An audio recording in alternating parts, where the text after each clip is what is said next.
თოკაფემ კითხა რას ფიქრობს დისებზე. თქვით რაზე უნდა ვედაო. ტიპმა ცუდ სიტყვებს ნუხმარავთ, მეყლე უხეშად ხდებაო. თოკის პოვნა არ არის მარტივი. პირიქით, ის ისეთი ინკოგნიტოა, თოკაფემაც კი ძლივს მიაგნა.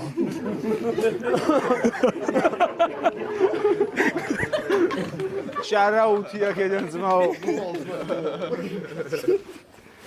მაგრამ თავარია მიაგნო და ჩაიწერა გენიალური პოდკასტი. ყველა დროის მეორე საუკეთესო. პირველი ჩემია. ამ პოდკასტში ამბობს დაახლოებით ასეთ რაღაცას. ბავშვობაში ძალიან მორცხვი ვიყავი, მერე წავიკითხე შერლოკი, დავაკოპირე მისი ეგო და ნარციზმი. თუმცა სახელი დოქტორი უოტსონის გამო დავირქვი. აი ლოგიკა. მაგალითად თოკაფესთან ამბობ რომ რეპით ფულს ვერ აკეთებ და ეგ ყველაფერი ყოფილა საქართველოს ბრალი.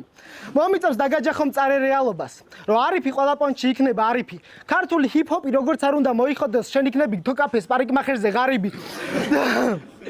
და კიდევ ვიცი რა მახსოვს მათ პოდკასტიდან.